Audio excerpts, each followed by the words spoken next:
Now, many Wire fans probably view Wee-Bey Brice as a character very similar to that of Chris Partlow, a loyal but cold soldier, destined to give up his life for his king.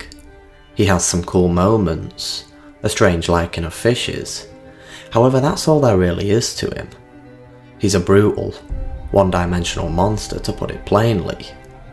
However, as explained in my video on Chris Partlow, such is never the case, and The Wire proves this in the subtlest of ways, by giving its most heinous characters a mere moment or two to prove otherwise, and Wee-Bey's introduction is one of these moments.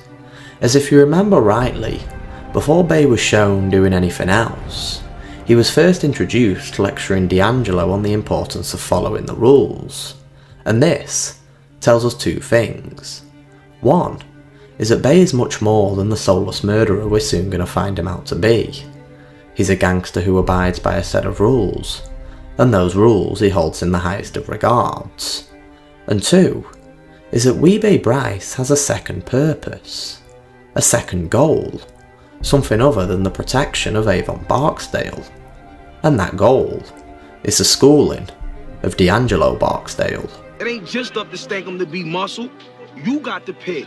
Your people supposed to be ready for the re-up. You supposed to be steady for him.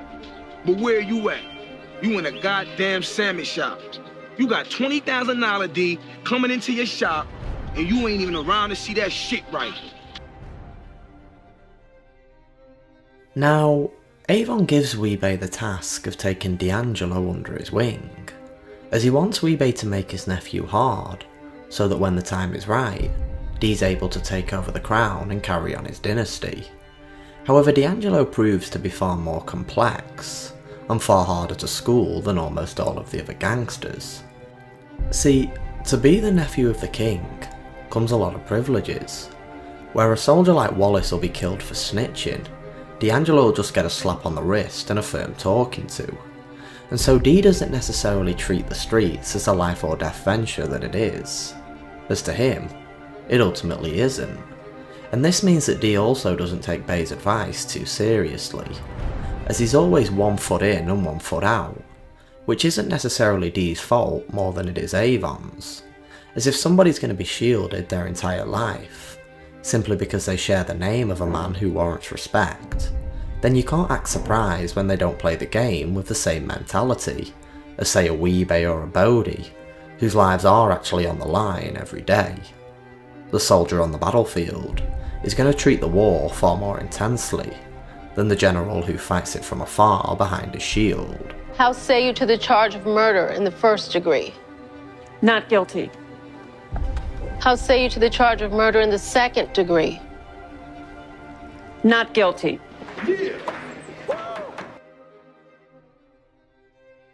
Now, all that I've just mentioned isn't to say that Wee-Bey failed as a mentor. Rather, he failed to understand that just because one shares blood with the king doesn't mean they're going to be anything like him, as it isn't what's inside that makes one a soldier, rather it's what's outside and surrounding you every day. And if you're constantly surrounded by those who can keep you safe, then even a man as cold as Bey is going to find it hard to turn you into a soldier. Essentially, you can't teach somebody like Dee to fear the streets and play the game as if his life depends on it, as you can say a Michael Lee, whose life does actually depend on it. All that considered, Bey did still make mistakes when tutoring D'Angelo, mistakes in which the blame this time is to solely be placed on Bey. See, in Wee-Bey's introduction, he lectures D'Angelo on the importance of never talking shop in any place that isn't Barksdale owned, only to then go on and do just that. And this I have a problem with, as humans, especially ones as impressionable as D'Angelo, have a strong tendency to mimic what a person does, rather than what they say they should do. And what I mean by this is even though Bey tells Dee about the importance of following the rules, if Bey goes on to break them, and Dee sees this, then he's going to replicate Bey's actions over his words, as the actual act of doing something is more concrete than simply saying something. Words may require interpretation, whereas actions not so much. Teaching 101. Practice what you preach, otherwise, don't preach it at all. Now, after D'Angelo's death, Wee-Bey is left with some time to reflect on all that he has learned throughout his time in the streets, and he's eventually given another shot at the role of mentor. However, this time with no other than his son, Brice. Now, for those who don't know, Brice's story is essentially just the backstory of D'Angelo Barksdale. They were both brought up under the pretense that they were soldiers like their father and uncle, yet both turned out to be the exact opposite. And if it weren't for Wee-Bey, Naaman's future story would eventually turn out to be that of D'Angelo's, killed simply because he wasn't tough enough for the game.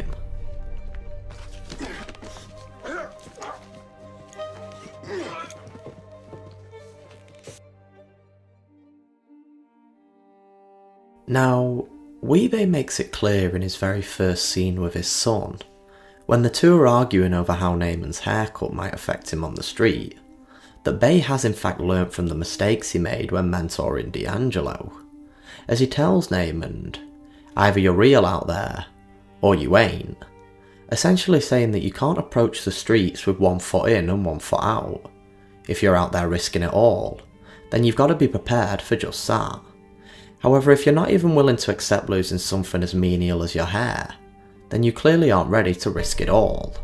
To put it plainly, it's either all street, or no street at all. And Wee-Bey recognises this mentality, as it's the exact same one that D'Angelo had right up until his death.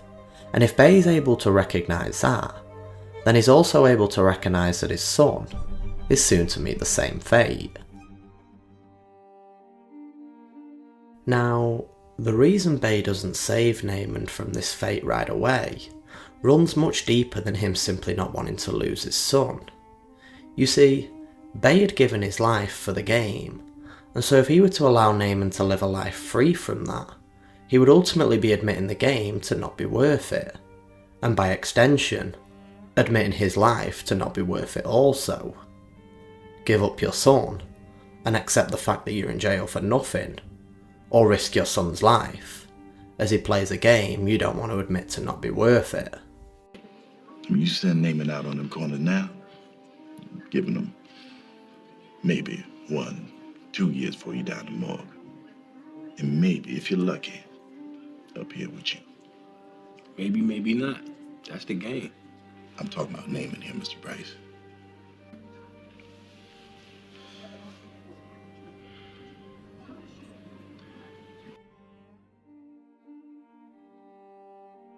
Wee-Bey is a character who was introduced, trying to lecture somebody on the severity of the game. He unfortunately failed that somebody. However, when given a second chance, he gave up all he had left, so that he wouldn't fail again.